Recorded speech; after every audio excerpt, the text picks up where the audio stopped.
The envelope shook in Esther's hands. $2,847. She looked across the office. Jennifer Walsh. Phone to her ear. Laughing. Computer screen still on. Email notification deposit confirmed $4.150. Same desk. Same title. Same 40 hours. Esther's chest tightened. Not breaking. Just splitting. Ice under pressure. She folded the envelope. Careful. Quiet. Invisible. Like always. Jennifer hung up. Smiled over. You okay? You look weird. Automatic response. Just tired. God same. This week was brutal. Jennifer grabbed her bag. Leather. Designer. Mike's taking me to that Soho place everyone's talking about. You doing anything fun? On $2,800. Going home. Seriously, it's Friday. Live a little. Jennifer checked her lipstick. Perfect. Everything about her was perfect. Treat yourself sometime. Maybe. Okay, well. See you Monday. Footsteps faded. Office empty now. Just Esther and the printer. The salary survey someone left last month. The one she saw but pretended not to. She pulled it up. Junior accountants Coleman and Associates Jennifer Walsh $62.00 Marcus Chen $58.00 Esther Okonkwo $41.00 $21,000. Every single year. Times 9. $189,000. Her sister's hospital bills flashed through her mind. The ones she couldn't cover. The ones that killed Kioma 2 years ago. The math was simple. Her silence had a price. Kioma's life. Her phone buzzed. Mama, you coming? I'm starving. Amara. 17. Impatient. American. Soon baby. Marcus is coming for dinner.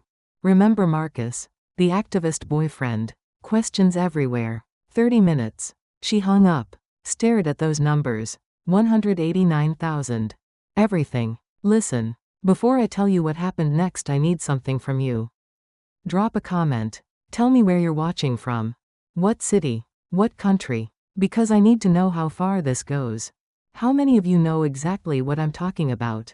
And if you want to see what happens when someone like me finally breaks, hit subscribe. This story doesn't end where you think it does. The apartment smelled like home. Jollof rice. Plantains.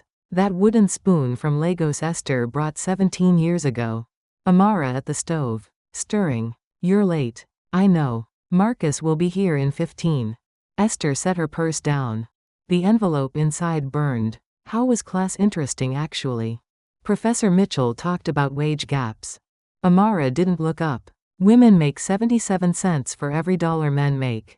Black women 63. Water. Esther turned on the faucet. Hot. Too hot. Mama, you listening? Yes. He said most women don't even know they're getting robbed. Companies count on people staying quiet. Amara glanced over. You ever feel like that at your job? The question landed hard. Why would you ask that? You never talk about work. Your boss. Money. Nothing. It's like you don't even exist there. I work hard. I didn't say you don't. Pause. Forget it. Can you get plates? 3 plates. Cheap Target ones. Not the china from Nigeria. The set her mother gave her at graduation. Sold to buy plane tickets. Doorbell. Marcus. Flowers for Amara. Respectful nod for Esther. Mrs. Okonkwo. Thanks for this. Sit down. They ate. Marcus praised the rice. Amara glowed. Esther moved food around her plate. That envelope. Screaming. Mrs. O. Marcus set his fork down. Can I ask something? What was coming here like really like Marcus? Amara started. It's fine. Esther looked at him. 20. Oakland born. Teacher parents. No idea what starting over at 39 meant. Different than I expected. How in Nigeria I was senior accountant. Had an office. People reported to me. Respect. She stopped. Started again. Here my degree was worthless. 15 years experience meant nothing. My first job was cleaning hotel rooms. Marcus's face changed. Wait. You were an accountant, like a real accountant? Yes. The words came faster. But they said I needed American certification. Thousands of dollars. Years of classes. I had rent due. A daughter to feed. So I cleaned toilets for 7 years instead. Silence. Amara stared at her mother. Like seeing a stranger. And now Marcus asked quietly. Coleman and Associates. 9 years right. The crack in Esther's chest widened. It's stable. Benefits are good. But are they fair? The pay, I mean. Compared to your coworkers. Tick tick tick. Kitchen clock. TV through the ceiling. Esther's heartbeat. Mama, she stood. Fast. Chair scraping. I'll clean up. At the sink her hands shook. Behind her whispers. Marcus to Amara. Amara back. Hot water. Dish soap. Scrub scrub scrub. Mrs. Oh, Marcus beside her now. I didn't mean to. You didn't. It's just. My mom. She was a nurse in the Philippines. Came here, they made her start over. Nursing assistant. 10 years to get back to RN. And even then they paid her less than American trained nurses. The plate slipped. Hit the sink. Didn't break. She said the hardest part was watching younger people pass her. People with less experience, less skill, made her invisible. Esther gripped the counter. But she fought back eventually. Sued for discrimination. She won. Marcus's voice dropped. Got back pay. Got promoted. Now she trains immigrant nurses. Teaches them their rights. 1. The word echoed. Sometimes staying quiet is survival, Esther said. I know. But there's a difference between surviving and living. Before she could answer, Amara appeared. Okay. Enough interrogating my mom. Marcus, help with dessert. They left. Esther stood there. Hands wet. Heart pounding. Marcus's mom fought. And won. Later. Marcus gone. Amara studying in her room. Lights off. Esther alone with that envelope. $2,847. 189,000 stolen. Her phone lit up. Email. Richard Coleman. Esther, need you tomorrow. Saturday. Client emergency. Thanks. No question mark. Just thanks. Assuming yes. Always yes. Her fingers moved. I have plans tomorrow. Stopped. What if he fires you? Delete. Of course. What time? Stopped again. The museum. Amara wanted to go. Planned for weeks. Delete. 17 years in America. Still afraid of 3 words. I'll be there at 9. Her thumb hovered over send. Tomorrow was Saturday. Amara's face when Esther said she had to work. Again. The disappointment that wasn't surprise anymore. Just acceptance. Like mother, like daughter. Learning to accept less. She pressed send. Set the phone down. Pressed her hands over her face. Mama. Amara. Doorway. NYU shirt. I have to work tomorrow. Of course you do. Client emergency. There's always an emergency. Amara sat down. When's the last time you said no to them? It's not that simple. Why not? I'm salary. When they need me, I work. They exploit you. Heat rose in Esther's throat. Sharp. Angry. You don't understand. Then explain it. When you're an immigrant. When you're black. When you're a woman. You can't just say no.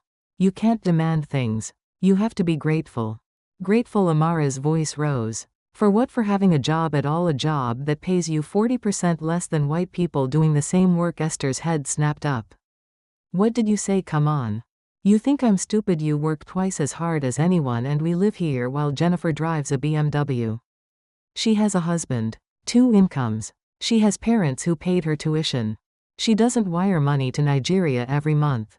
Doesn't support a whole family on poverty wages while her boss gets rich. Each word hit like a fist. Stop talking about things you don't understand. Then help me understand, Amara shouted. Why do you accept this? Why do you let them treat you like garbage? Because I am garbage to them. The words exploded. Silence. Esther's chest heaving. Don't you get it? Her voice cracked. I'm disposable. Replaceable. There's 100 women like me who'd take my job tomorrow for even less. Women with accents. Foreign degrees. No papers. No options. That's reality. That's what you don't see from your full ride scholarship. Amara's face crumpled. That's not fair. None of it's fair. But it's true. They stared at each other. You know what I wrote my scholarship essay about? Amara's voice shook. You. Watching my mother survive impossible things. Immigrant women's strength. Their resilience. Beat. The committee loved it. Said it was powerful. Said I captured the dignity of women who persevere.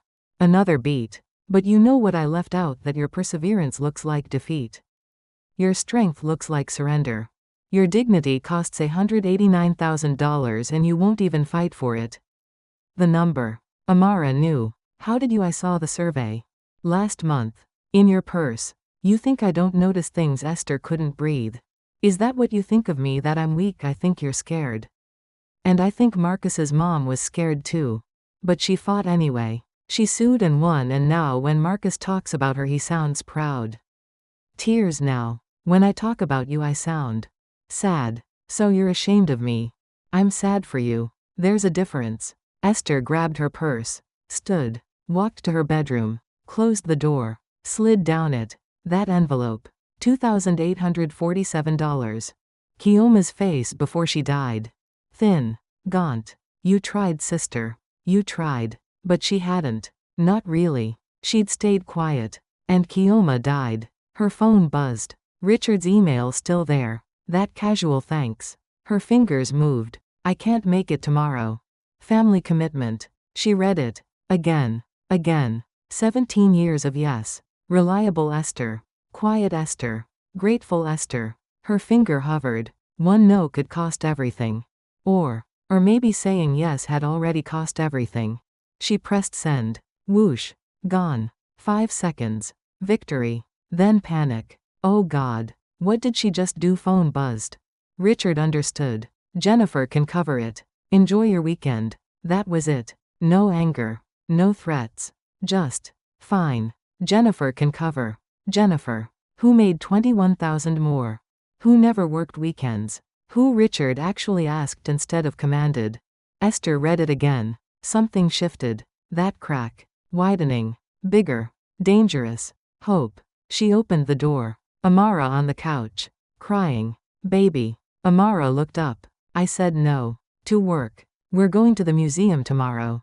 Her daughter's face. Shock. Joy. Disbelief. Really, really. Amara jumped up. Hugged her. Hard. Thank you, thank you, thank you. It was just an email. No. Amara pulled back. It wasn't. They sat. What changed? Amara asked. Why now? Esther pulled out the envelope. Showed the number. This is what they pay me. Then her phone. The survey. This is what they pay Jennifer. Same job. She started after me. Amara's eyes went wide. Mama. That's illegal. Maybe. You can sue. You can. I know. So what are you going to do? Good question. Esther looked at her daughter. Really looked. Saw herself reflected there. Saw what 17 years of silence taught. I don't know yet. But I know what I'm not doing. What staying quiet. Amara's eyes filled again.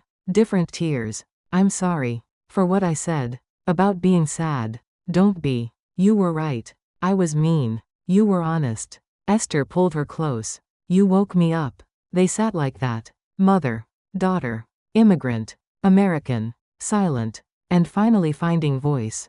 Esther's phone on the table. Richards understood, still glowing. How easy it was. 9 years. All she had to do was say no. Mama. Amara's voice. Small. Are you scared about Monday? Esther thought about that. Really thought. Terrified. What if they fire you? Then I'll figure it out. What if you can't find another job? Then I'll figure that out too. How can you be so calm? Esther laughed. Actually laughed. I'm not calm. I'm the opposite of calm. My hands haven't stopped shaking since I sent that email. Proof. Her hands trembled. But you know what scares me more than losing my job? What you? 10 years from now. With a daughter of your own. Teaching her the same thing I taught you. What did you teach me? That we should be grateful for crumbs. That silence is survival. That being small is safer than being seen. Beat. I don't want that for you. Amara wiped her eyes. So Monday. What happens Monday? I walk in that office. I do my job. And if Richard tries to act like nothing happened, like I'm still that woman who says yes to everything. Esther stopped. I don't know what I'll do. But it won't be nothing. You could ask for a raise. I could. You could show him the survey. Demand back pay. I could do that too. Or you could just quit. Walk out. Let them scramble. Esther smiled. That's definitely an option. Amara leaned her head on her mother's shoulder. Whatever you do, I'm proud of you. Those words. When was the last time someone said they were proud? Esther's mother never said it. Too busy surviving. Her bosses never said it. Too busy using her. Kioma never got the chance.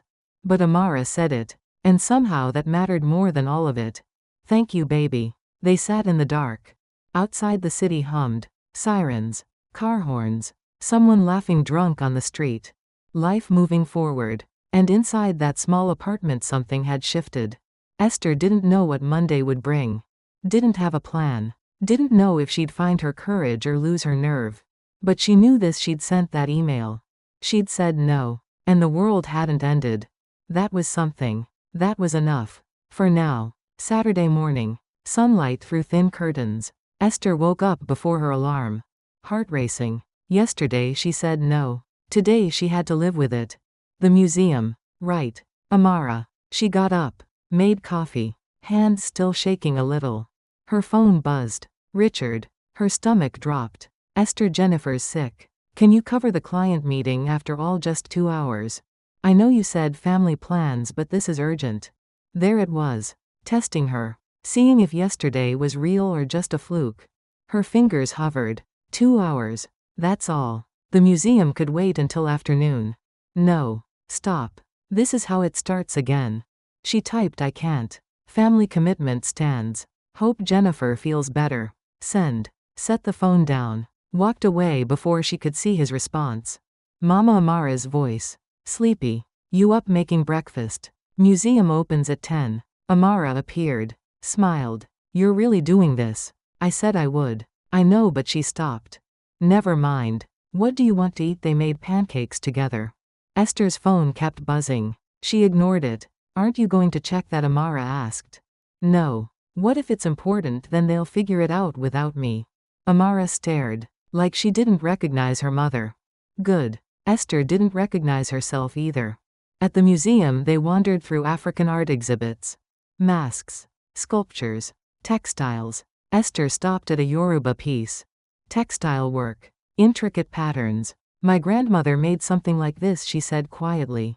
Sold it at market to pay for my school fees. Amara looked at her. I didn't know that. There's a lot you don't know. Then tell me. So Esther did. Standing in front of that textile she told Amara about Lagos. About her grandmother's hands. About the market. About respect and pride and what it meant to have value. When I came here, Esther said, I thought America would see that value too. I thought my degree, my experience, my work ethic, I thought it would matter. It should matter. But it doesn't. Not for people who look like me. Not for people who sound like me. They moved to the next exhibit. So what changed? Amara asked. Yesterday. What made you finally say no? Esther thought about it. Really thought. You did. Me when you said my perseverance looks like defeat. Esther stopped walking. I heard myself in those words. Heard what I've become. And I couldn't. Her voice caught. I couldn't let you think that's what strength looks like. Amara's eyes filled. Mama. No crying in the museum. They'll think the art is too moving. Amara laughed. Wiped her eyes. You made a joke. You never make jokes. Maybe I'm changing. Good. They spent 3 hours there. No rushing. No checking phones. Just mother and daughter. Like they used to be. Before America taught them to be strangers. On the subway home, Esther finally checked her messages. 5 texts from Richard. She opened them. Esther, really need you. Client is insisting on meeting today. This is very unprofessional. Call me ASAP. Fine. We'll discuss this Monday. Her heart hammered. Unprofessional. After 9 years of covering everyone else's emergencies. After every weekend and late night and sacrifice. One no and she's unprofessional. Amara was reading over her shoulder. What an asshole. Language. Sorry. But he is. Esther couldn't argue. At home she paced. Tried to watch TV. Couldn't focus. Her phone rang. Unknown number. Hello Mrs. Okonkwo, this is Sarah Chen. Marcus's mother. Esther froze. Oh. Hello. I hope it's okay that I'm calling. Marcus told me about your situation. About the pay disparity. He shouldn't have. He cares about you. About what's happening. Sarah's voice was warm. Professional. I went through something similar. At my hospital. Different circumstances but same basic problem. Discrimination. I don't know if it's discrimination. Maybe I just don't. Sarah cut her off. Gentle but firm. Don't do that. Don't make excuses for them. I did that for years. It doesn't help. Esther sat down. What did you do? Marcus said you sued. I did. But first I documented everything. Every email. Every performance review. Every time someone less qualified got promoted over me. Built a case over 6 months. 6 months you can't go in angry. You go in prepared. With evidence they can't deny. Esther thought about the salary survey. I have some evidence already. Good. Get more. CC yourself on important emails. Screenshot everything. Note dates and times of incidents. Build a timeline. Sarah paused. And find a lawyer. Even if you don't sue, you need to know your options. Lawyers are expensive. Legal aid exists. So do contingency agreements. Don't let cost stop you from exploring. They talked for 20 minutes. Sarah gave her websites, resources, names of organizations that help immigrant workers.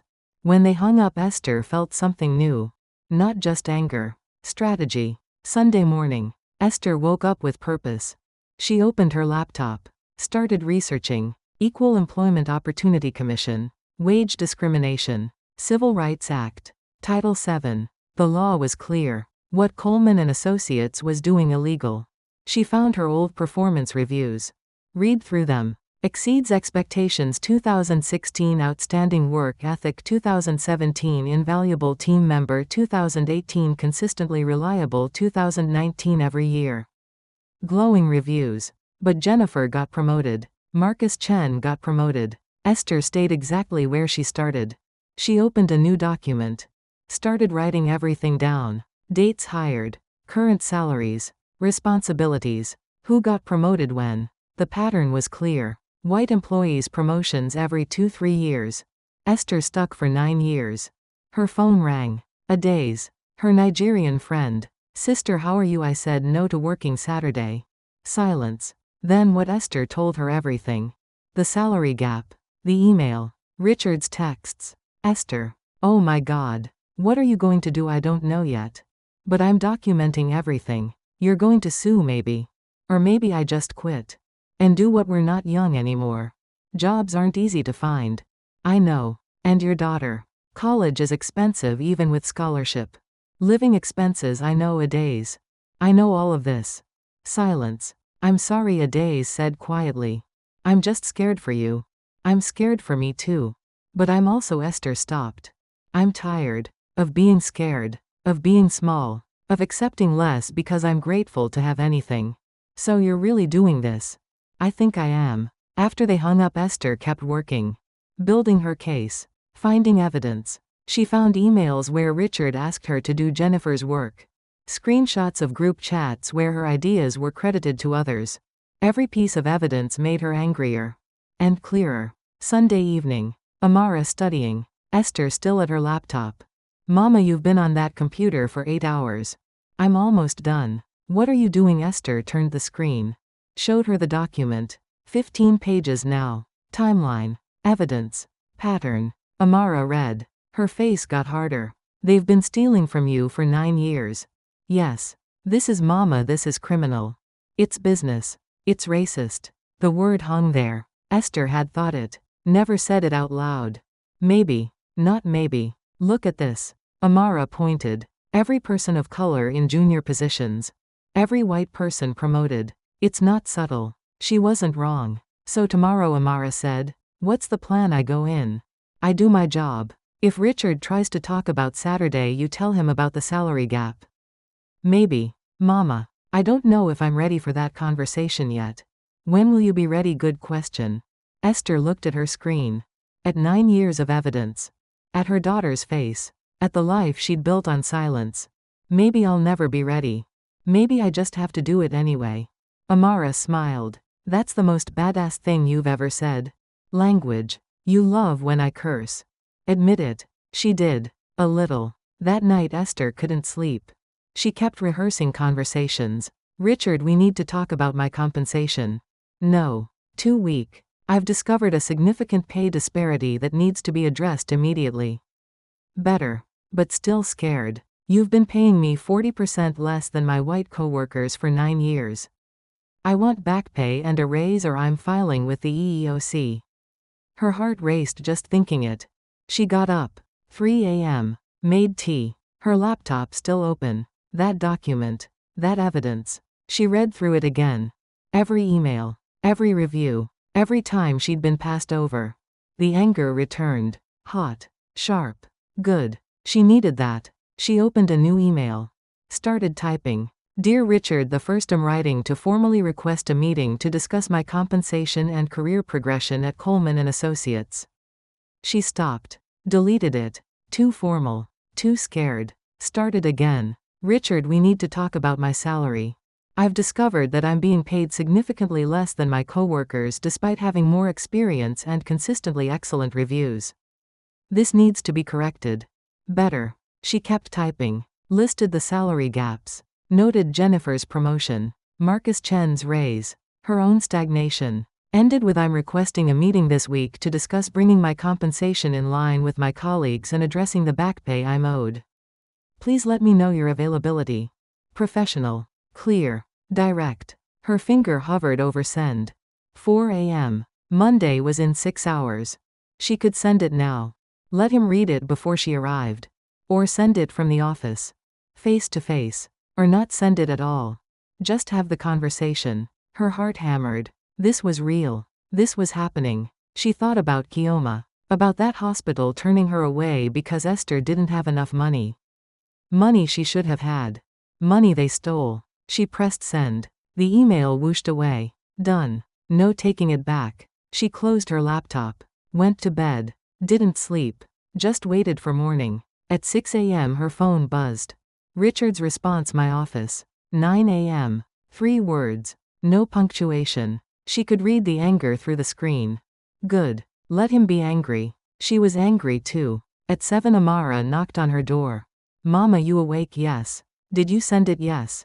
And meeting at 9. Amara came in. Sat on the bed. How do you feel? Esther thought about it. Terrified. Powerful. Like I might throw up. Like I might fly. That's a lot of feelings. I know. You want me to come with you? I can skip class. No. This is mine. Amara hugged her. I'm so proud of you. Those words again. Maybe Esther could live on those words alone.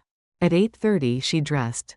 Professional. Sharp. Not apologetic. Not grateful. Ready. She looked in the mirror.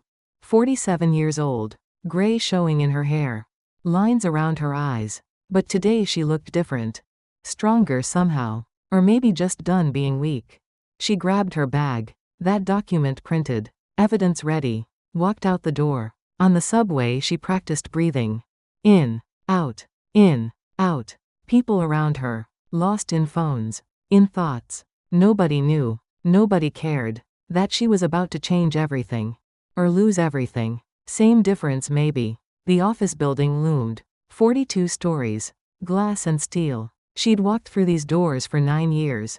Always grateful. Always quiet. Not today. She walked in. Elevator. Up. Up. Up. 37th floor. Coleman and Associates. The doors opened.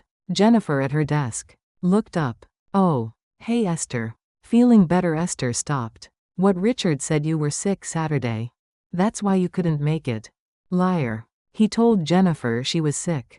Covered for himself. Made Esther's no into something medical. Something acceptable. Not a choice. An excuse. I wasn't sick, Esther said clearly. I had plans. I chose not to work. Jennifer's face changed. Confused. Oh. Weird. He said he lied. Silence. Other people looking now. Esther. Richard's voice. Sharp. From his office door. My office. Now. Not in 9 minutes. Now. She walked toward him. Every step felt different. Heavier. Lighter. Both. She walked into his office.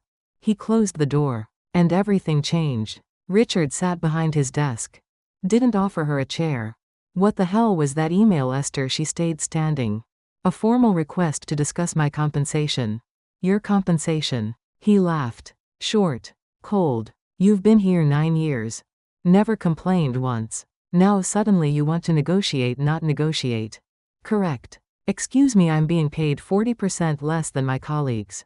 Same position. Same responsibilities. In some cases I have more experience. That's not negotiation. That's correction. His face reddened. You don't know what other people make. That's confidential. The salary survey in the printer last month wasn't confidential. Silence. He shifted. That was a mistake. Someone left it there. But the numbers are real. Salaries are complex. There are factors you don't understand. Education. Negotiation. Market rates. I have a master's degree from University of Lagos. Jennifer has a bachelor's from a state school. I had 15 years experience when you hired me. She had 2. Where's the complexity? His jaw tightened. Jennifer negotiated her starting salary. You accepted what was offered. Because I was desperate. Because I'm an immigrant with an accent and you counted on me being grateful for anything. Esther's voice stayed level. Calm. That doesn't make it legal. Are you threatening me? I'm stating facts. He stood. Paced. You know what your problem is, Esther. You think the world owes you something. It doesn't. You came here with nothing. I gave you a chance when nobody else would. And this is how you repay me, with accusations and demands. I repaid you with 9 years of excellent work. I trained your new hires. Covered for your mistakes. Worked weekends and late nights without complaint. I gave you everything. You gave me scraps. If you're so unhappy, maybe you should work somewhere else. There it was. The threat. Quit or shut up. Maybe I should, Esther said quietly. He wasn't expecting that. His face changed. What? Maybe I should find somewhere that values me. Pays me fairly. Doesn't lie to my coworkers about why I took a day off. I didn't lie. You told Jennifer I was sick Saturday. I told you I had family plans. You turned my no into an illness. Made it something acceptable instead of a choice. Because saying no isn't acceptable, not here. Not when we have clients depending on us. Jennifer says no all the time. Jennifer is different. How? Silence. The answer hung there. Unspoken. Jennifer is white. I want back pay, Esther said. $21,000 per year for 9 years. $189,000. Plus a raise to match Jennifer's current salary. And I want it in writing. Richard stared at her. You're insane. I'm owed. I'm not giving you $189,000. Then I'm filing with the EEOC. And probably a civil suit after that. His face went pale. Then red. You wouldn't. I would. Do you have any idea what that would do to this company, to your career? I know what staying silent did. It killed my sister. I'm done protecting you at my own expense. He walked to the window. Back to her. You're making a huge mistake. No. The mistake was waiting 9 years. If you do this, you'll never work in accounting again. I'll make sure of it. I know people. The door opened. Jennifer stood there. Face white. Richard, everyone can hear you. The whole floor. He spun. Get out. No. Jennifer stepped inside. Closed the door. I can't. I didn't know. About the pay difference. I swear I didn't know. Esther looked at her. You never asked. I just thought. I assumed we were all paid fairly. I negotiated my rate, but I didn't know yours was so much lower. Jennifer turned to Richard. Is it true she makes $41,000? That's none of your business. She trains me, covers my work, fixes my mistakes. And you pay her half what you pay me. Jennifer, stay out of this. I can't. This is. She looked at Esther. I'm so sorry. I had no idea. It's not your fault. Isn't it? I took the promotion. I took the raises. I never questioned if it was fair. Because you didn't have to. That's how the system works. Richard slammed his hand on the desk. Both of you, stop. This conversation is over. It's not over, Esther said. It's just starting. You're fired. The words landed. Jennifer gasped. You can't. I can. Insubordination. Disruptive behavior. Creating a hostile work environment. Esther's heart hammered. But her voice stayed steady. Fire me. That makes the lawsuit easier. Retaliation for reporting discrimination. My lawyer will love that. You don't have a lawyer. Not yet. But I will by end of day. They stared at each other. Get out of my office, Richard said quietly. Both of you. Esther turned. Walked out. Jennifer followed. The office was silent. Everyone pretending to work. Everyone listening. Esther went to her desk. Started packing her things. Esther. Jennifer's voice. Shaking. What can I do? Nothing. There has to be something. There's not. This is mine to handle. Jennifer stood there. Helpless. For what it's worth, I think you're incredibly brave. Esther looked at her. I'm not brave. I'm just done. She packed the rest of her desk.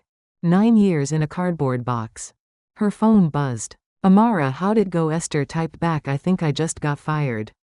3 dots. Then what? I'll explain later. She picked up her box. Walked toward the elevator. Esther. Richard's voice. Behind her. She turned. He stood in his office doorway. Face unreadable. My office. One more time. I have nothing else to say to you. Well, I have something to say to you. So get in here. Jennifer grabbed Esther's arm. You don't have to. It's fine. She set the box down. Walked back. This time he left the door open. Sit. She sat. He paced. Ran his hands through his hair. I spoke with our. And they're advising we settle. Quietly. Before this becomes public. Esther's pulse quickened. Settle how? Not the full 189. That's insane. But he stopped. 40,000. Plus raising your salary to 65. Take it or leave it. That's not even a quarter of what you owe me. It's more than you'll get from a lawsuit that takes 5 years and costs a fortune. Maybe. But at least everyone will know what you did. He flinched. What I did? I gave you a job. You exploited me. For 9 years. You knew exactly what you were doing. Silence. He sat down. Suddenly looked older. Tired. I'm not a bad person, he said quietly. Bad people never think they are. I'm trying to make this right. Then pay me what you owe me. All of it. I can't. The company doesn't have that kind of cash available. We'd have to. He stopped. Look. 60,000. And the raise. That's my final offer. Plus a letter of recommendation. And you admit in writing that there was pay disparity. I'm not admitting anything in writing. Then no deal. He laughed.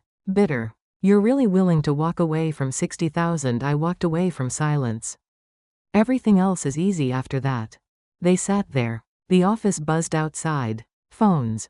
Keyboards. Whispers. 75,000, Richard said finally. Salary to 70. Letter of recommendation. But no admission of wrongdoing. You sign an NDA. This stays between us. Esther thought about it. 75,000. Not what she was owed. But more than she'd ever seen. Kioma's hospital bills. Gone. Amara's future. Secure. Her own dignity. Partially restored. I need to think about it. You have until end of day.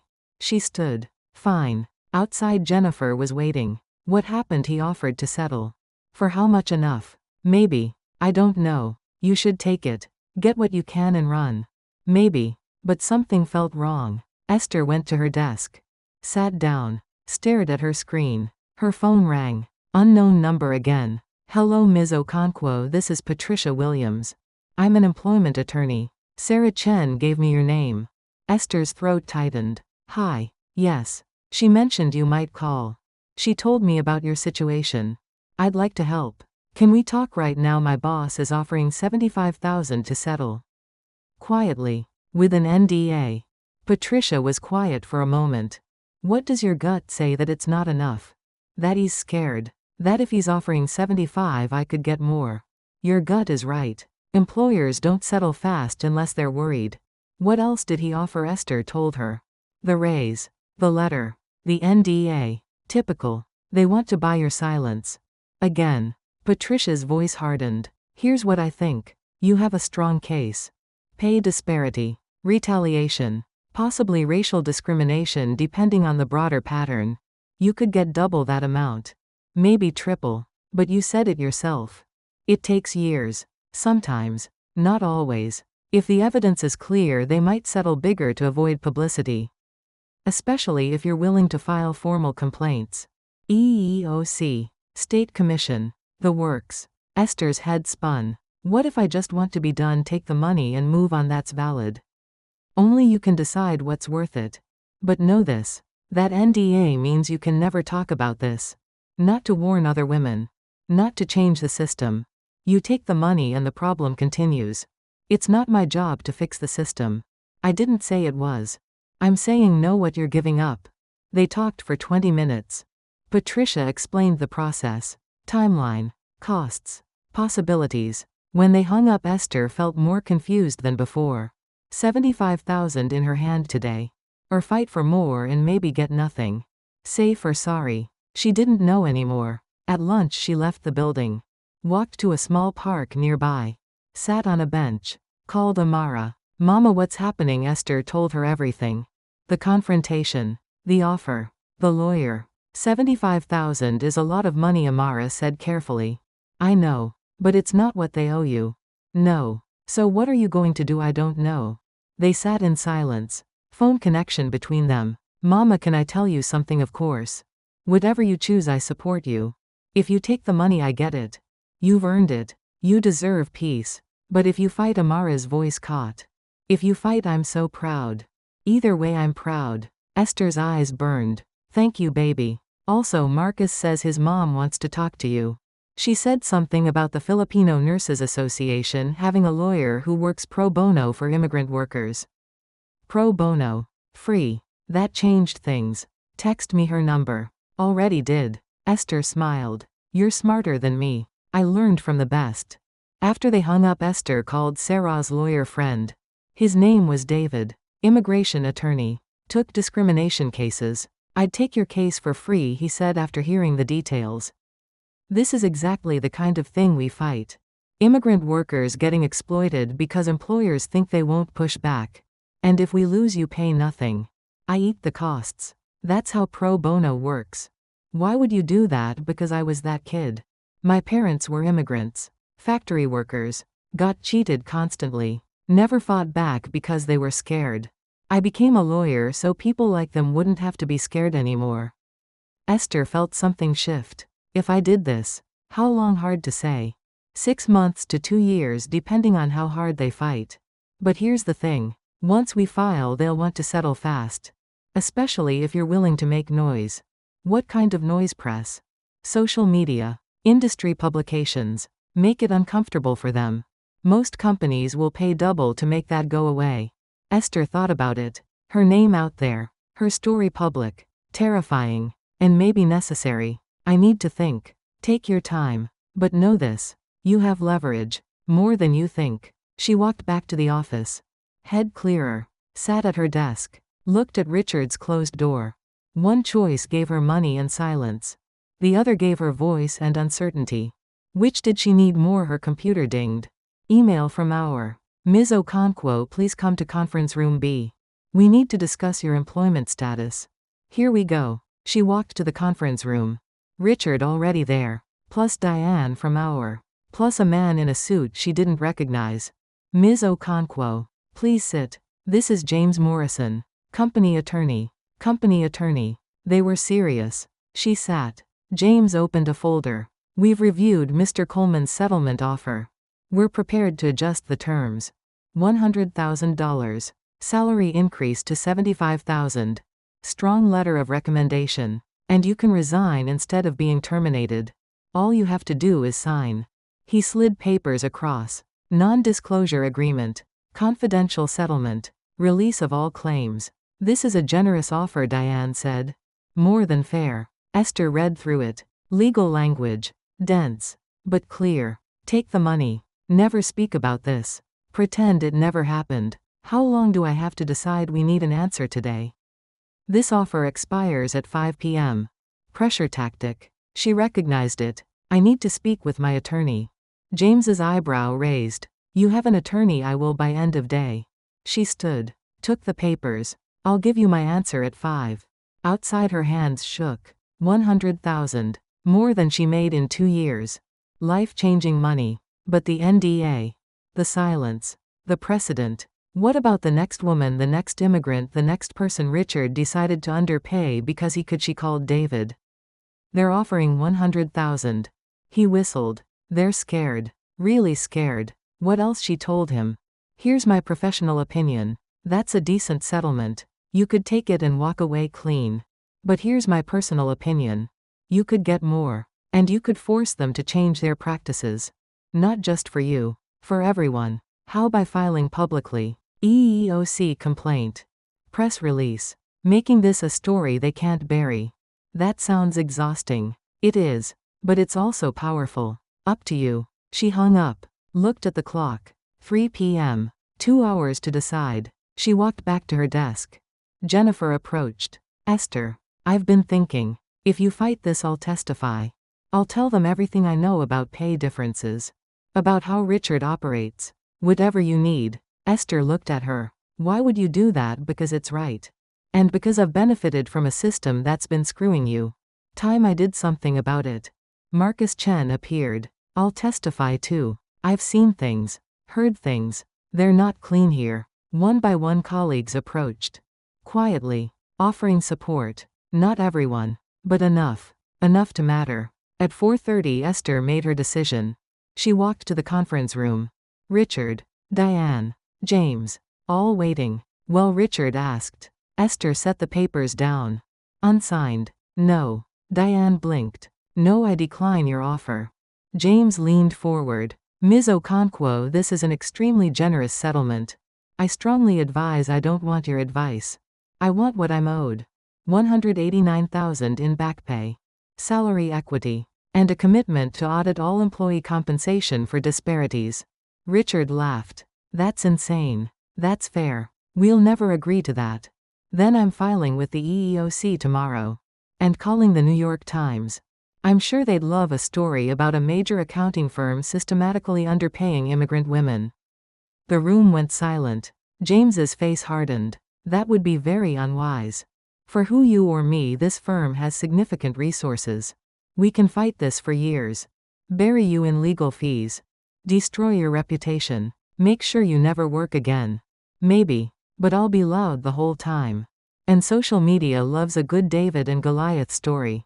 Esther stood. So here's what's going to happen. You have 1 week to meet my terms. If not, I file publicly. And I make noise. Lots of it. She walked to the door. Turned back. Oh. And Richard the first quit. Effective immediately. You can mail my final check. She walked out. Past her desk. Past Jennifer's shocked face. Past everyone staring. Into the elevator. Down. Out. Into the street. Her phone buzzed immediately. Amara, what happened? Esther typed, I just quit. Mama. Are you okay? Esther looked up at the building. 42 stories. 9 years of her life. And she smiled. I'm better than okay. I'm free. Free. The word lasted about 30 seconds. Then reality hit. No job. No income. Rent due in 2 weeks. Esther stood on the sidewalk. People rushing past. City noise. Her phone buzzing nonstop. She walked. Didn't know where. Just walked. Her phone rang. David. Sarah called me. Said you walked out. I did. Before signing yes. Silence. Then okay. That changes our timeline. We need to file immediately.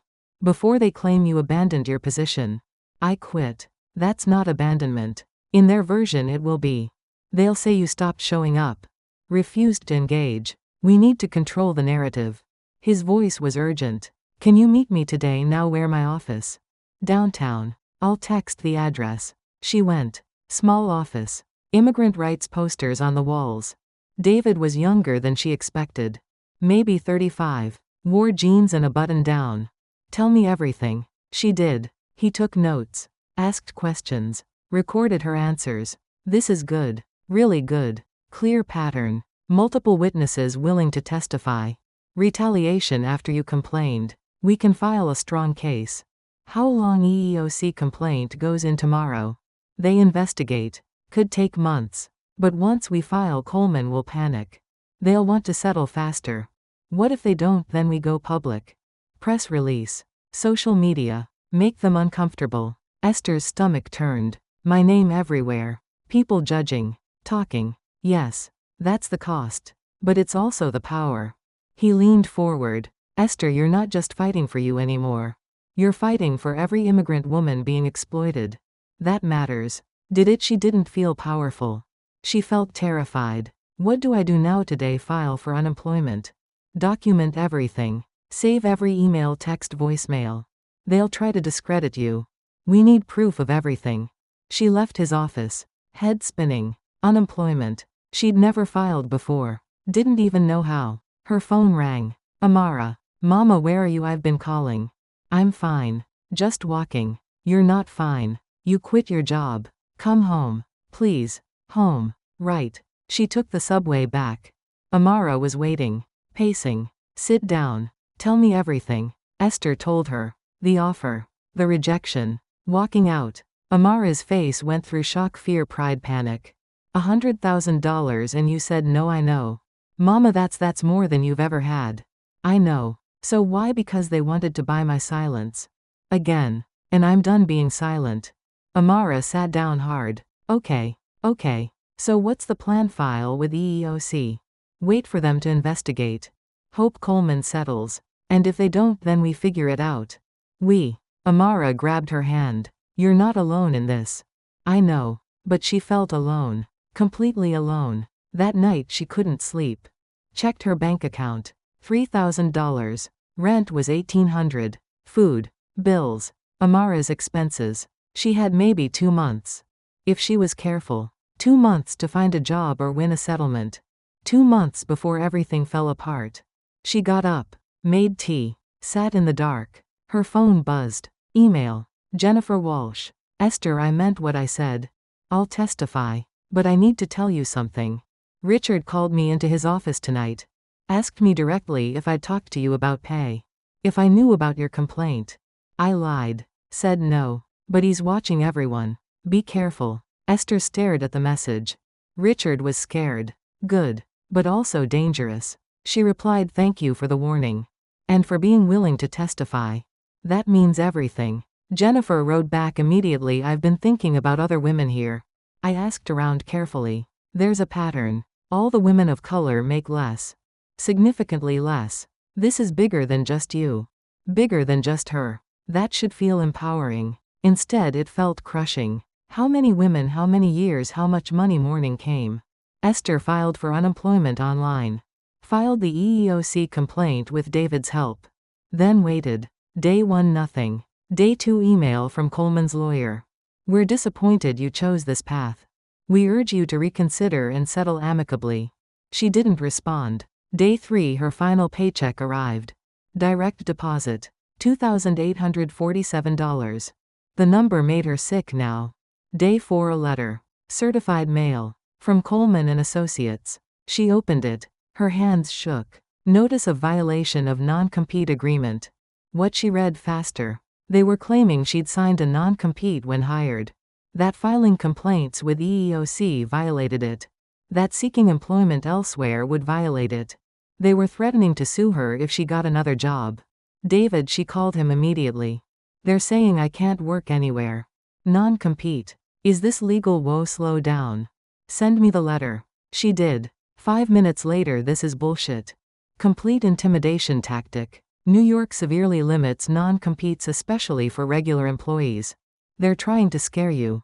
It's working. Don't let it. This actually helps our retaliation claim. They're punishing you for complaining. Document this. Save everything. She hung up. Sat down. Stared at that letter. They were going to destroy her. That night Amara found her crying in the bathroom. Mama, what happened? Esther showed her the letter. Amara read it. Her face went hard. This is illegal, right? Probably. But they have lawyers. Money. Time. I have none of that. You have David. Who's doing this for free? Which means he has other cases. Other priorities. I'm just another charity case. Stop it. Amara's voice sharp. You're not a charity case. You're fighting back. Finally. Don't quit now. I'm scared. I know. But you're also right. And that matters more. Did it? Esther wasn't sure anymore. Week 2. Still no word from EEOC. Rent due in 5 days. Esther had enough to cover it. Barely. She started job hunting. Updated her resume. Applied everywhere. But that non-compete letter haunted her. What if Coleman sued? What if no one would hire her because of it? Her phone rang. Unknown number. Ms. Okonkwo, this is Rachel Park. I used to work at Coleman and Associates. I heard about what you're doing. Esther's pulse quickened. How did you? Jennifer told me. I hope that's okay. I left the company 2 years ago. But I experienced the same thing you did. Pay disparity. Retaliation when I complained. I settled quietly. Her voice dropped. I signed an NDA. But I want to help. If there's a way. You can't if you signed an NDA. Maybe I can't testify. But I can point you to other women. There are at least 5 that I know of. All settled quietly. All signed NDAs. But if enough of us speak up, they can sue you. For violating the agreement. Let them. I'm tired of being quiet too. After they hung up, Esther sat in shock. 5 women. At least. All paid less. All silenced. This wasn't just about her anymore. She called David. We need to expand this. It's not just me. It's systematic. I was hoping you'd say that. Class action. What's that? Multiple plaintiffs. One case. Much stronger. And much scarier for Coleman. Can we do that if we can find women willing to join? But most won't. They signed NDAs. They're scared. Rachel said she'd help. One is a start. Over the next week, Esther and Rachel reached out carefully. Quietly. 3 women agreed to talk. 2 refused. The 3 who agreed: Maya, Chinese immigrant, accountant, left Coleman 3 years ago. Sophia, Mexican immigrant, administrative manager, still working there. And Patricia, Haitian immigrant, senior analyst, fired last year after requesting raise. They met in David's office. Small, crowded, 7 people total. David explained the plan. Class action, joint complaint, media attention. This will be public, he warned. Your names, your stories, everything. Maya spoke first. I signed an NDA. Can they sue me? Possibly. But NDAs can't hide illegal activity. If we prove discrimination, your NDA becomes void. That's a big if. It is. I won't lie. This is risky. Sophia spoke. I still work there. If I do this, I lose my job. Probably. Unless you file retaliation complaint immediately after joining. So I'm definitely losing my job. Not definitely, but likely. Silence. Patricia leaned forward. I already lost everything. My job. My savings fighting the wrongful termination.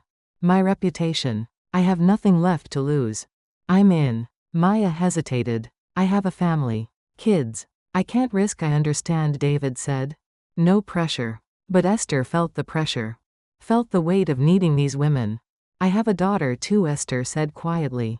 She's watching me, learning from me, and I realized I was teaching her the wrong lesson.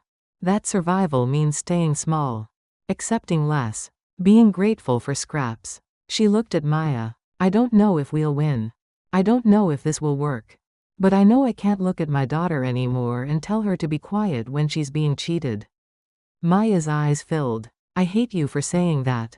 I'm sorry. No. I mean, I hate that you're right. She wiped her eyes. Okay. I'm in. But if they sue me, we fight that too, David said. Together. Sophia shook her head. I can't. I'm sorry. I have elderly parents depending on me. I can't lose my income.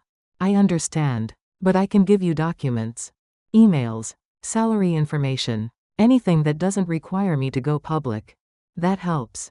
Thank you. So 3 women. Esther. Patricia. Maya. 3 immigrants. 3 stories. 1 pattern. David filed the amended complaint. Class action. Systematic discrimination based on national origin and race. The next day, all hell broke loose. Coleman's lawyers called David, screaming about defamation, harassment, frivolous lawsuits. David recorded the call, added it to evidence. Retaliation and intimidation, he noted. Esther got a call. Private number. Ms. Okonkwo. This is Margaret Winters. I'm a reporter with the New York Times. I heard about your case against Coleman and Associates. I'd like to interview you. Esther's breath caught. How did you? I have sources in the EEOC. This kind of story, especially class action, it's newsworthy. Would you be willing to talk? I need to check with my lawyer. Of course. Here's my number. I'm on deadline. Would love to talk today if possible. Esther called David immediately. The Times wants to interview me. Already? Wow. That was fast. Should I do it? Do you want national attention? Because that's what this will bring. National attention. Her name. Her story. Everyone knowing. Her mother in Nigeria would see it. Friends from Lagos. Everyone she'd ever known. I don't know. Here's my advice. Do it. But control the narrative. Tell your story your way. Don't let them sensationalize or twist it. What if I say something wrong? I'll be there. We'll prep. You'll be fine. That afternoon, Margaret Winters came to David's office. Professional. 40s. Recorder ready. Tell me your story. From the beginning. Esther did. Haltingly at first. Then stronger. About Lagos. About losing everything. About coming to America. About Coleman. About discovering she'd been cheated. About confronting Richard. About walking out. Margaret asked hard questions. Why didn't you negotiate your starting salary? Because I was desperate. And he knew it. Some people would say you accepted what was offered. That's on you. Some people haven't been an immigrant trying to survive in a country that doesn't value their credentials or experience. Fair point. What do you say to people who think you're just bitter about not getting promoted? I'd say look at the pattern. Look at every woman of color at that company. Look at their salaries, their progression. Then tell me it's about bitterness. Margaret smiled. Good answer. The interview lasted 2 hours. Esther felt stripped bare, exposed. When will this run? David asked. Thursday. Front page of Metro section. Front page. Esther's stomach dropped. Thank you for your time, Margaret said. This is important work you're doing. After she left, Esther collapsed into a chair. Did I just make a huge mistake? You just changed everything. Thursday morning. The article dropped. Headline: Immigrant women allege systematic wage theft at major accounting firm. Esther's name. Her photo. Her story. Everything. Her phone exploded. Texts. Calls. Emails. Friends from Nigeria. People she hadn't spoken to in years. Reporters. Random numbers. Amara burst into her room. Mama, you're in the New York Times front page. I know. This is amazing. Everyone's sharing it. It's all over Twitter. Amazing. Or terrifying. Esther couldn't tell anymore. Then David called. Esther. You need to see this. What? Coleman just released a statement. They're calling the allegations false and defamatory. They're threatening to sue you for damages.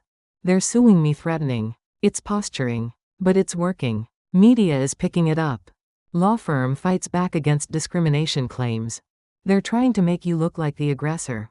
Esther felt sick. So now what? Now we respond. Hard. I'm drafting a statement. But I need to ask you something. What? How far are you willing to go? Because this is about to get ugly. Really ugly. She thought about it. Really thought. About Kioma. About Amara. About every woman still silent. As far as it takes. Good. Because we're just getting started. That afternoon more women came forward. Not from Coleman. From other firms. Other industries. All immigrants. All underpaid. All silent until now. David's office flooded with calls. This is bigger than Coleman, he told Esther. This is systemic. Bigger. The word kept getting bigger. Friday. Coleman's lawyers called with a new offer. $250,000. Split between all plaintiffs. Full NDAs. Case dismissed. David laughed in their face. That's insulting. It's generous. It's about $50,000 per woman for years of theft. Try again. This is our final offer. Then we'll see you in court. He hung up. Looked at Esther and the other women. They're scared. Really scared. How can you tell? Patricia asked. They went from $100,000 for Esther alone to $250,000 for all of you. That's not negotiating. That's panic. So we wait? Maya asked. We wait. And we keep pressure on.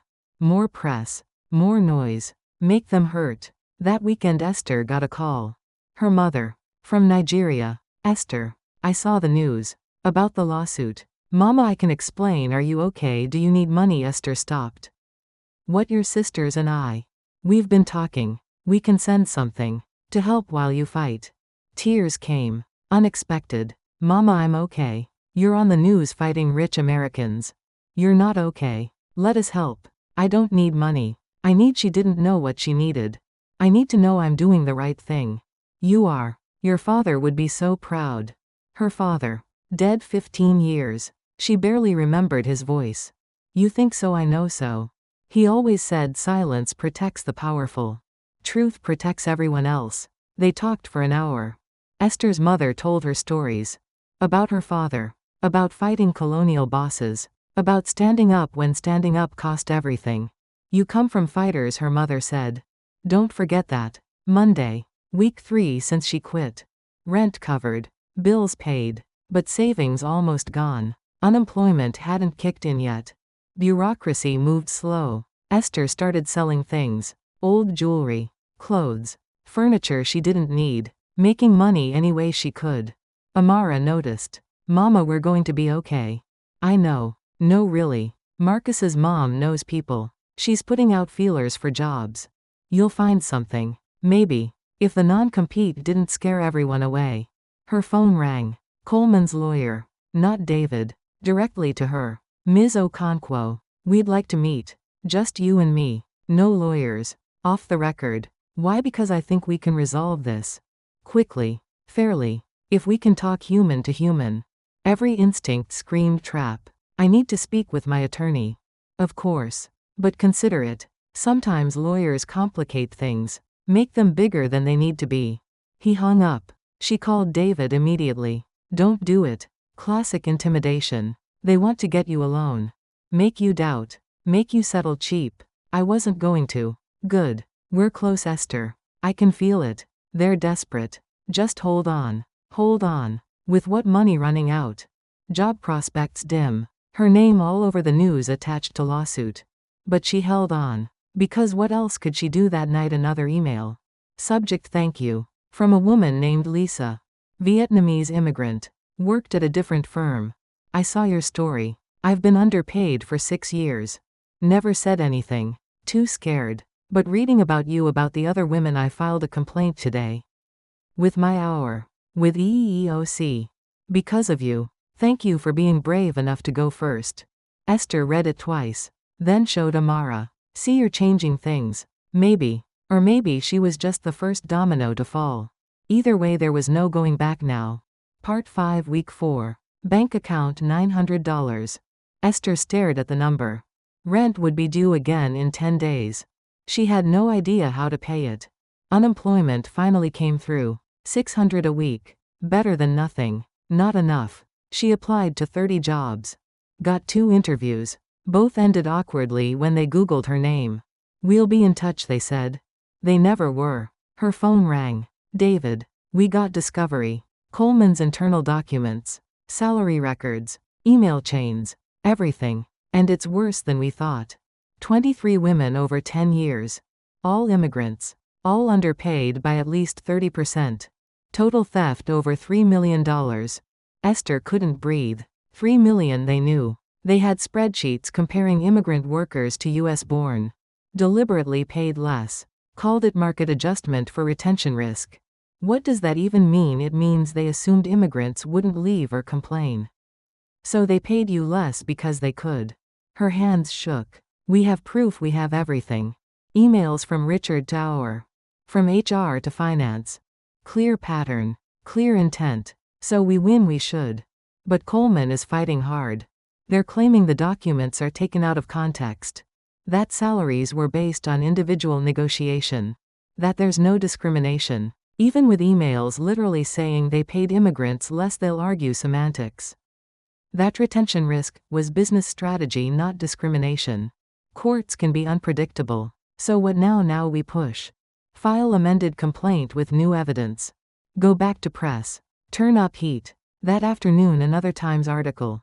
Bigger this time. Internal documents reveal systematic underpayment of immigrant workers. Coleman's stock dropped. Clients started pulling contracts. Employees started resigning. The firm was bleeding. And Esther was drowning. Day 30. Rent due tomorrow. She had $600. She called her landlord. I need a few more days. Esther, you've been a good tenant. But I have bills too.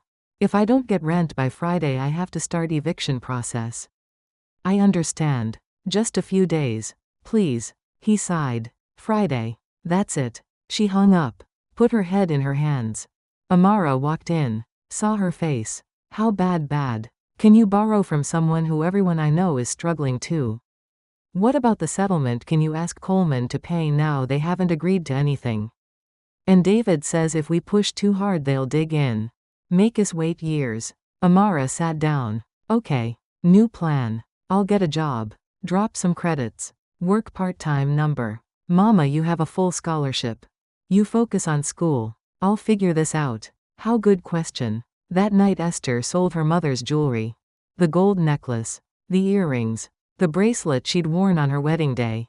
Pawn shop gave her $800. It would cover rent. For 1 month. After that she didn't know. She walked home crying. Quietly. So Amara wouldn't hear. Week 5. David called. Coleman wants to meet. Settlement conference. Federal mediator. They're serious this time. What are they offering? Don't know yet. But they asked for all plaintiffs to be there. That means they're ready to talk real numbers. When Friday? Friday. 3 days away. Esther called Patricia and Maya. Told them. I can't believe this is happening, Maya said. We might actually win. Don't celebrate yet, Patricia warned. They'll lowball. Try to divide us. Offer some more than others. She was right. Friday morning. Federal courthouse. Mediators conference room. Esther, Patricia, Maya. David. Across the table, Richard. Coleman's attorney, James. 2 other lawyers Esther didn't recognize. The mediator judge wore an older woman, no-nonsense face, sat at the head. We're here to discuss settlement. Mr. Morrison, what's your client offering? James opened a folder. $400,000. Total. Split between 3 plaintiffs. Full release of all claims. NDAs for all parties. Esther's heart sank. David didn't blink. That's less than what you offered Esther alone weeks ago. We have 23 documented cases now. $3 million in theft. $400,000 is insulting. The other cases aren't part of this action, they will be once word spreads. And it's spreading fast. Judge Warren held up her hand. Let's focus. Ms. Okonkwo, Ms. Chen, Ms. Dubois, what are you looking for? David answered. Full back pay for all documented plaintiffs. $2.8 million. Policy changes. Salary audits. Public apology. Richard laughed. That's absurd. Is it you stole from women for a decade? Documented. In writing. We're asking for what's owed plus accountability. James leaned forward. Your clients quit. Walked out. That's abandonment. We could countersue for breach after you retaliated against them for reporting discrimination. Good luck with that. Judge Warren cut in. Gentlemen, let's try to find middle ground. What if we separate the monetary settlement from the policy changes? No, Patricia said suddenly. Everyone looked at her. Sorry, but no. Money is one thing. But if they don't change, they'll just do this to the next woman. And the next. We want both. Richard's face reddened. You want us to admit wrongdoing publicly? Yes. Never going to happen. Then we go to trial. Let a jury decide. Silence. Judge Warren called a recess. Let me speak to each side separately. Coleman's team left. Judge Warren turned to Esther's group. Look, I'm going to be straight with you. Trial is expensive. Time-consuming. You could win big or lose everything. Settlement guarantees money. Not as much as you want, but guaranteed. How much do you think they'll go to? David asked. Based on their panic, maybe $1 million. Split 3 ways. Policy changes without public admission. That's probably their ceiling. $1 million. $330,000 each. Life-changing money. But no public accountability. No guarantee it wouldn't happen again. What do you think? Esther asked the other women. Maya spoke first. I need the money. My kids, I can't afford to drag this out years. Patricia nodded. Same. I'm living with my sister. Barely surviving. $300,000 million would change everything. They both looked at Esther. I don't know, she said quietly. Part of me wants to take it and run. But part of me thinks about all those other women. The ones still there. The ones who'll come after. That's not your responsibility, Maya said gently. Isn't it? We're the ones who spoke up. If we settle quietly, nothing changes. David leaned back. Here's what I'll say. You can't save everyone. You can barely save yourself. Taking the money isn't giving up. It's surviving. Judge Warren returned. Coleman is willing to go to $750,000. Split 3 ways. Policy audit conducted by independent firm. Results private. No public admission. No NDA on the money, but NDA on the settlement process. $250,000 each. No public admission, but actual policy change. A compromise. Can we discuss? David asked. You have 30 minutes. They huddled. Debated. Argued gently. It's not enough, Esther said. They owe us millions. They owe 23 women millions, David corrected. You 3 are getting a fraction. But it's real money. Real change, even if private. What about the other women? Patricia asked. We can reach out. See if they want to join a second action. Use this settlement as leverage. Show Coleman we're serious. Maya bit her lip. I vote we take it. I'm sorry, but I need this. Patricia nodded slowly. Me too. They looked at Esther. Your call, David said. Maya and Patricia can settle. You can fight on alone. But that means no money for months, maybe years. No guarantee you'll win. Esther closed her eyes. Thought about Kioma. About 9 years of silence. About Amara watching. Thought about rent due. Bills piling. Savings gone. Thought about 20 other women still trapped. If we take this, she said slowly, can we use the money to help other women to fund legal cases? David blinked. That's yes. You could donate to legal aid. Fund other cases. Use your settlement to empower others. Something clicked. Then I'll take it. But only if we make it mean something. They went back in. We accept $750, David said. With 2 additional conditions. 1. Esther Okonkwo gets to review the independent audit results. 2. Coleman funds a $50,000 legal defense fund for immigrant workers. Separate from this settlement. James started to object. Richard stopped him. Fine. Deal. Just like that. After months of fighting. Of struggling. Of fear. Done. They signed papers. Agreed to terms. Set payment schedules. Walking out, Esther felt numb. We won, Maya said. Tears streaming. We actually won. Did they? It felt complicated. Outside reporters waited. Ms. Okonkwo, did you settle? Can you comment? David stepped forward.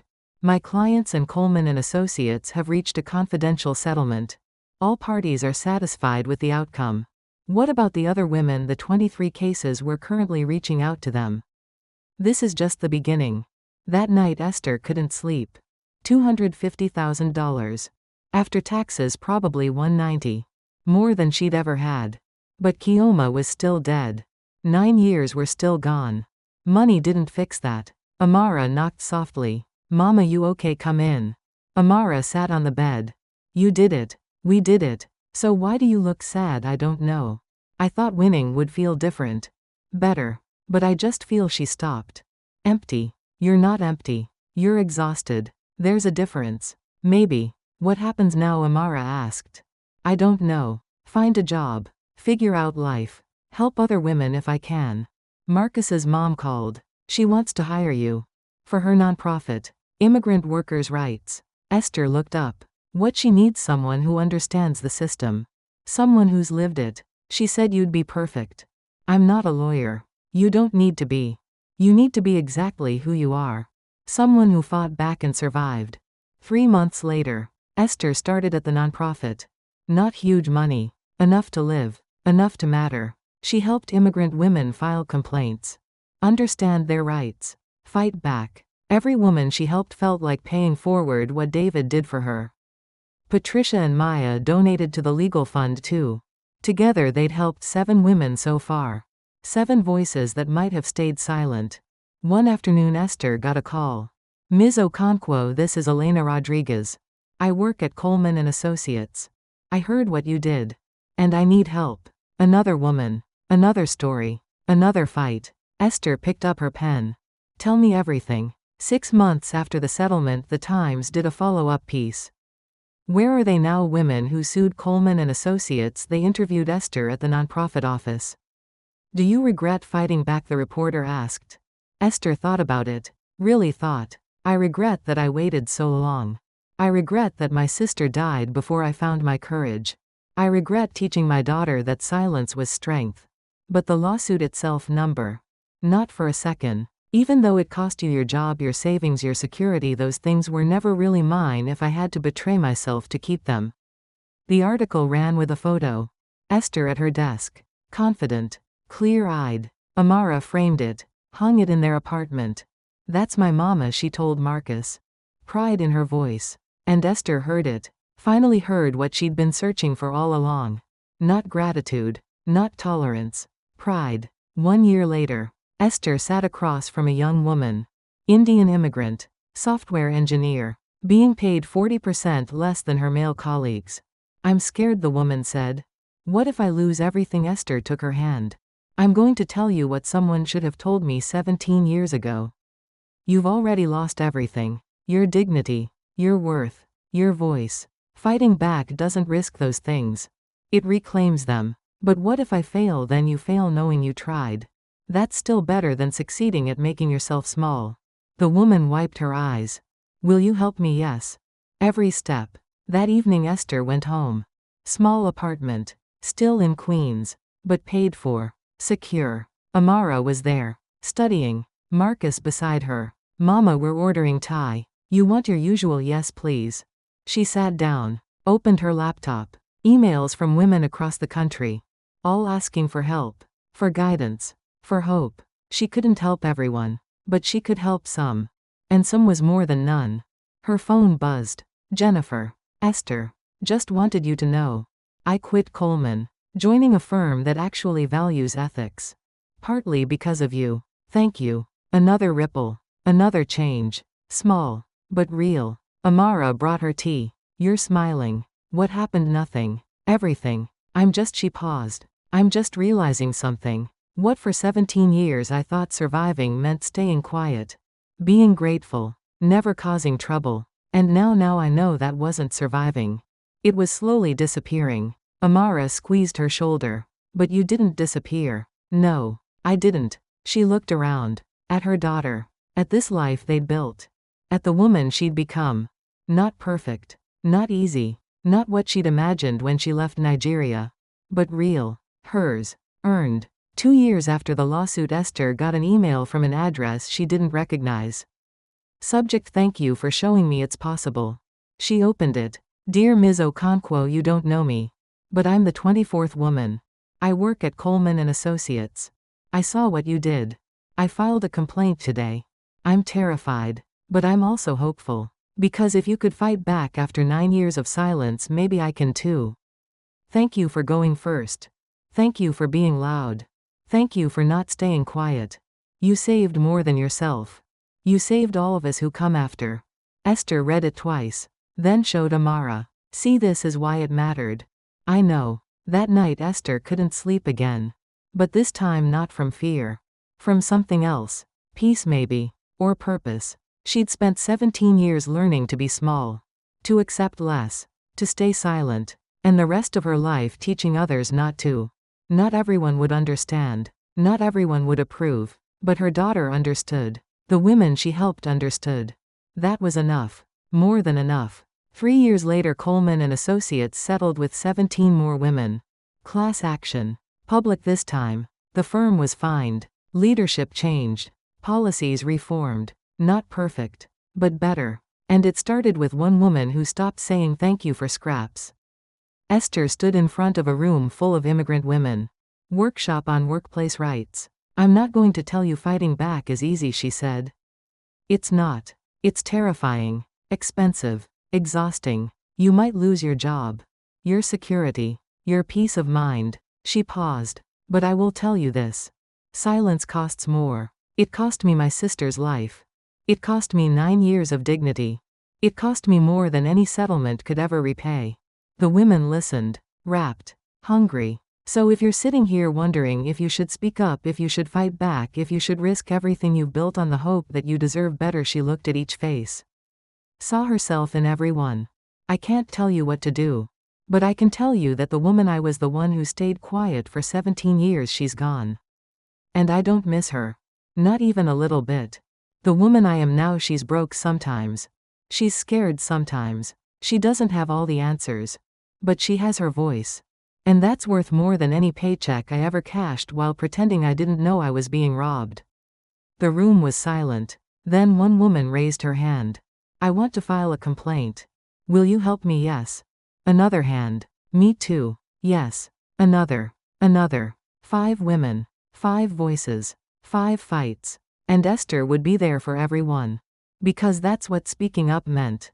Not just saving yourself. But lighting the way for everyone else still trapped in the dark. She'd spent 17 years silent. She'd spent the rest of her life making noise. And in the end, that was the only victory that mattered. Not the money. Not the settlement. Not even the changes at Coleman. But the fact that her daughter would never have to learn what silence tastes like. That the women in this room would know they weren't alone. That somewhere someone they'd never meet would hear their story and find the courage to tell their own. Esther Okonkwo stopped staying silent when they paid her less. And in doing so, she gave permission to every woman after her to do the same. That was legacy. That was power. That was enough.